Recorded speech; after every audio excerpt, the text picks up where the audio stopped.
Yehuda dan Tamar. Kejadian 38 ayat 1-30.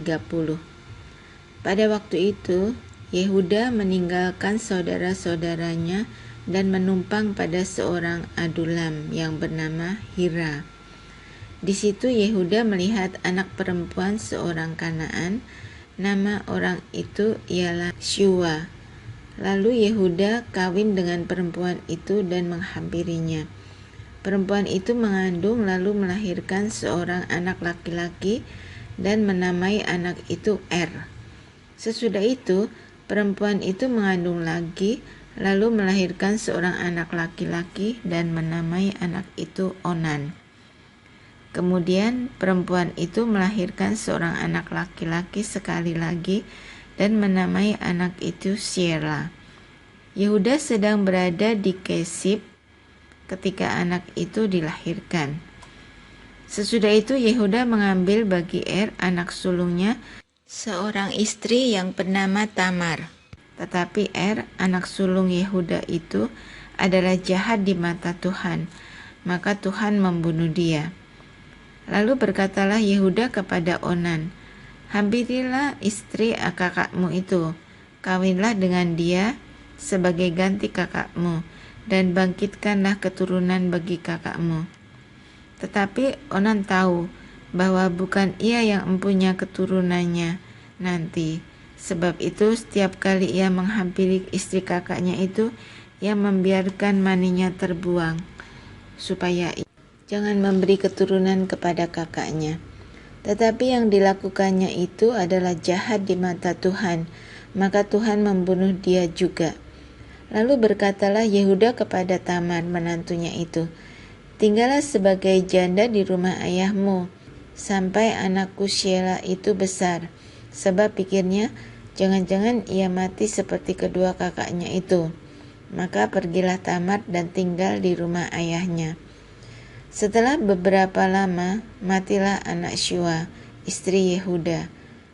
Habis berkabung, pergilah Yehuda ke Timna, kepada orang-orang yang menggunting bulu domba-dombanya bersama dengan Hira sahabatnya orang Adulam itu.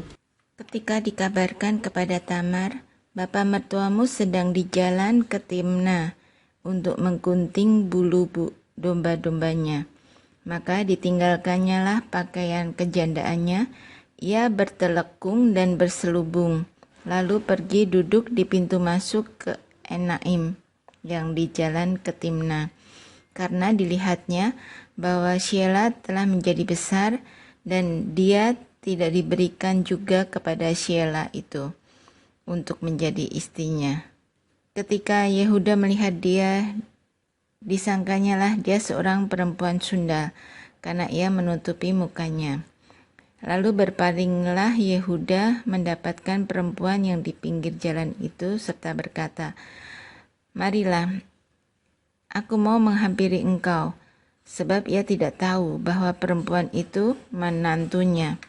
Tanya perempuan itu, "Apakah yang akan kau berikan kepadaku jika engkau menghampiri aku?"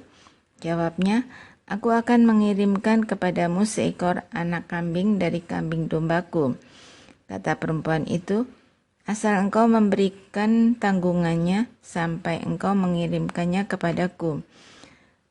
Tanyanya, "Apakah tanggungan yang harus kuberikan kepadamu?" Jawab perempuan itu, "Cap meteraimu serta kalungmu dan tongkat yang ada di tanganmu itu." Lalu diberikannya lah semuanya itu kepadanya. Maka ia menghampirinya. Perempuan itu mengandung daripadanya. Bangunlah perempuan itu lalu pergi. Ditanggalkannya lah telengkungnya dan dikenakannya pula pakaian kejandaannya. Adapun Yehuda, ia mengirimkan anak kambing itu dengan perantaraan sahabatnya, orang Adulam, untuk mengambil kembali tanggungannya dari tangan perempuan itu. Tetapi perempuan itu tidak dijumpainya lagi. Ia bertanya-tanya di tempat tinggal perempuan itu, "Di manakah perempuan jalang yang duduk tadinya di pinggir jalan di Enaim itu?" Jawab mereka, "Tidak ada di sini perempuan jalang." Kembalilah ia kepada Yehuda dan berkata, tidak ada kujumpai dia. Dan juga orang-orang di tempat itu berkata, tidak ada perempuan jalang di sini. Lalu berkatalah Yehuda, biarlah barang-barang itu dipegangnya supaya kita jangan menjadi buah olok-olok orang. Sungguhlah anak kambing itu telah kukirimkan, tetapi engkau tidak menjumpai perempuan itu. Sesudah kira-kira 3 bulan dikabarkannya lah kepada Yehuda, Tamar menantumu bersundal, bahkan telah mengandung dari persundalannya itu. Lalu kata Yehuda, bawalah perempuan itu supaya dibakar. Waktu dibawa, perempuan itu menyuruh orang kepada mertuanya mengatakan, dari laki-laki yang empunya barang-barang inilah aku mengandung. Juga dikatakannya, periksalah siapa yang empunya cap meterai serta kalung dan tongkat ini. Yehuda memeriksa barang-barang itu lalu berkata, bukan aku tetapi perempuan itulah yang benar, karena memang aku tidak memberikan dia kepada Sheila anakku, dan ia tidak bersetubuh lagi dengan perempuan itu. Pada waktu perempuan itu hendak bersalin, nyatalah ada anak kembar dalam kandungannya. Dan ketika ia bersalin, seorang dari anak itu mengeluarkan tangannya lalu dipegang oleh bidan. Diikatnya dengan benang kirmisi serta berkata, inilah yang lebih dahulu keluar. Ketika anak itu menarik tangannya kembali, keluarlah saudaranya laki-laki. Dan bidan itu berkata, alangkah kuatnya engkau menembus keluar, maka anak itu dinamai Peres. Sesudah itu keluarlah saudaranya laki-laki yang tangannya telah berikat benang kirmisi itu. Lalu kepadanya diberi nama Serah. Yusuf di rumah Potifar, Kejadian 39 ayat 1 sampai 23. Adapun Yusuf telah dibawa ke Mesir, dan Potifar, seorang Mesir, pegawai istana Firaun, kepala pengawal raja, membeli dia dari tangan orang Ismail yang telah membawa dia ke situ. Tetapi Tuhan menyertai Yusuf, sehingga ia menjadi seorang yang selalu berhasil dalam pekerjaannya. Maka tinggallah ia di rumah tuannya, orang Mesir itu. Setelah dilihat oleh tuannya bahwa Yusuf disertai Tuhan dan bahwa Tuhan membuat berhasil segala sesuatu yang dikerjakannya, maka Yusuf mendapat kasih tuannya dan ia boleh melayani dia. Kepada Yusuf diberikannya kuasa atas rumahnya dan segala miliknya diserahkannya pada kekuasaan Yusuf. Sejak ia memberikan kuasa dalam rumahnya dan atas segala miliknya kepada Yusuf, Tuhan memberkati rumah orang Mesir itu karena Yusuf, sehingga berkat Tuhan ada atas segala miliknya, baik yang di rumah maupun yang di ladang. Segala miliknya diserahkannya pada kekuasaan Yusuf, dan dengan bantuan Yusuf ia tidak usah lagi mengatur apa-apa pun selain dari makanannya sendiri. Adapun Yusuf itu manis sikapnya dan elok parasnya. Selang beberapa waktu, istri tuanya memandang Yusuf dengan berahi, lalu katanya, marilah tidur dengan aku. Tetapi Yusuf menolak dan berkata kepada istri tuannya itu, dengan bantuanku, tuanku itu tidak lagi mengatur apa yang ada di rumah ini, dan ia telah menyerahkan segala miliknya kepada kekuasaanku. Bahkan di rumah ini, ia tidak lebih besar kuasanya daripadaku, dan tiada yang tidak diserahkannya kepadaku selain daripada engkau, sebab engkau istrinya. Bagaimanakah mungkin aku melakukan kejahatan yang besar itu dan berbuat dosa terhadap Allah? Walaupun dari hari ke hari perempuan itu membujuk Yusuf, Yusuf tidak mendengarkan bujukannya itu untuk tidur di sisinya dan bersetubuh dengan dia. Pada suatu hari masuklah Yusuf ke dalam rumah untuk melakukan pekerjaannya, sedang dari seisi rumah itu seorang pun tidak ada di rumah. Lalu perempuan itu memegang baju Yusuf lalu berkata, marilah tidur dengan aku. Tetapi Yusuf meninggalkan bajunya di tangan perempuan itu dan lari keluar. Ketika dilihat perempuan itu bahwa Yusuf meninggalkan bajunya dalam tangannya dan telah lari keluar, Dipanggilnyalah seisi rumah itu, lalu katanya kepada mereka, "Lihat, dibawanya kemari seorang Ibrani supaya orang itu dapat mempermainkan kita. Orang ini mendekati aku untuk tidur dengan aku, tetapi aku berteriak-teriak dengan suara keras. Dan ketika didengarnya bahwa aku berteriak sekeras-kerasnya, ditinggalkannya lah bajunya kepadaku, lalu ia lari keluar. Juga ditaruhnya baju Yusuf itu di sisinya sampai tuan rumah pulang. Perkataan itu jugalah yang diceritakan perempuan itu kepada Potifar. Katanya, hamba orang Ibrani yang kau bawa kemari itu datang kepadaku untuk mempermainkan aku. Tetapi ketika aku berteriak sekeras-kerasnya, ditinggalkannya bajunya padaku, lalu ia lari keluar." Baru saja didengar oleh tuannya perkataan yang diceritakan istrinya kepadanya, "Begini begitulah aku diperlakukan oleh hambamu itu," maka bangkitlah amarahnya.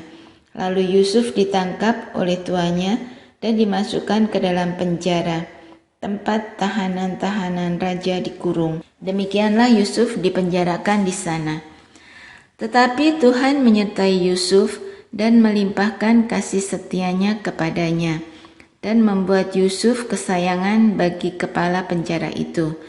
Sebab itu, kepala penjara mempercayakan semua tahanan dalam penjara itu kepada Yusuf, dan segala pekerjaan yang harus dilakukan di situ, dialah yang mengurusnya. Dan kepala penjara tidak mencampuri segala yang dipercayakannya kepada Yusuf, karena Tuhan menyertai dia, dan apa yang dikerjakannya dibuat Tuhan berhasil. Mimpi juru minuman dan juru roti. Kejadian 40 ayat 1 sampai 23. Sesudah semuanya itu terjadilah bahwa juru minuman Raja Mesir dan juru rotinya membuat kesalahan terhadap tuannya, Raja Mesir itu. Maka murkalah Firaun kepada kedua pegawai istananya, kepala juru minuman dan kepala juru roti itu. Ia menahan mereka dalam rumah kepala pengawal raja dalam penjara tempat Yusuf dikurung. Kepala pengawal raja menempatkan Yusuf bersama-sama dengan mereka untuk melayani mereka. Demikianlah mereka ditahan beberapa waktu lamanya. Pada suatu kali bermimpilah mereka berdua, baik juru minuman maupun juru roti Raja Mesir yang ditahan dalam penjara itu. Masing-masing ada mimpinya pada satu malam juga, dan mimpi masing-masing itu ada artinya sendiri. Ketika pada waktu pagi Yusuf datang kepada mereka, segera dilihatnya bahwa mereka bersusah hati. Lalu ia bertanya kepada pegawai-pegawai istana Firaun yang ditahan bersama-sama dengan dia dalam rumah tuannya itu, "Mengapakah hari ini mukamu semuram itu?" Jawab mereka kepadanya, "Kami bermimpi, tetapi tidak ada orang yang dapat mengartikannya." Lalu kata Yusuf kepada mereka, "Bukankah Allah yang menerangkan arti mimpi? Ceritakanlah kiranya mimpimu itu kepadaku." Kemudian juru minuman itu menceritakan mimpinya kepada Yusuf. Katanya, "Dalam mimpiku itu nampak ada pohon anggur di depanku. Pohon anggur itu ada 3 carangnya, dan baru saja pohon itu bertunas, bunganya sudah keluar dan tanda-tandanya penuh buah anggur yang ranum. Dan di tanganku ada piala Firaun. Buah anggur itu kuambil, lalu kuperas ke dalam piala Firaun. Kemudian kusampaikan piala itu ke tangan Firaun." Kata Yusuf kepadanya, "Beginilah arti mimpi itu. Ketiga carang itu artinya 3 hari. Dalam 3 hari ini, Firaun akan meninggikan engkau dan mengembalikan engkau ke dalam pangkatmu yang dahulu, dan engkau akan menyampaikan piala ke tangan Firaun seperti dahulu kala ketika engkau jadi juru minumannya. Tetapi ingatlah kepadaku apabila keadaanmu telah baik nanti. Tunjukkanlah terima kasihmu kepadaku dengan menceritakan hal ikhwalku kepada Firaun, dan tolonglah keluarkan aku dari rumah ini.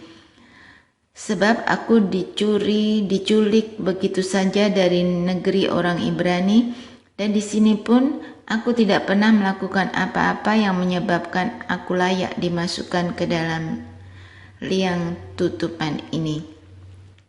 Setelah dilihat oleh kepala juru roti betapa baik arti mimpi itu, berkatalah ia kepadanya, "Aku pun bermimpi juga. Tampak aku menjunjung 3 bakul berisi panganan. Dalam bakul atas ada berbagai-bagai makanan untuk Firaun, buatan juru roti. Tetapi burung-burung memakannya dari dalam bakul yang di atas kepalaku." Yusuf menjawab, "Beginilah arti mimpi itu. Ketiga bakul itu artinya 3 hari. Dalam 3 hari ini, Firaun akan meninggikan engkau tinggi ke atas dan menggantung engkau pada sebuah tiang, dan burung-burung akan memakan dagingmu dari tubuhmu." Dan terjadilah pada hari ketiga, hari kelahiran Firaun, maka Firaun mengadakan perjamuan untuk semua pegawainya. Ia meninggikan kepala juru minumnya dan kepala juru roti itu di tengah-tengah para pengawalnya. Kepada juru minuman itu dikembalikannya ke dalam jabatannya, sehingga ia menyampaikan pula piala ke tangan Firaun. Tetapi kepala juru roti itu digantungnya seperti yang ditakbirkan Yusuf kepada mereka. Tetapi Yusuf tidaklah diingat oleh kepala juru minuman itu, melainkan dilupakannya.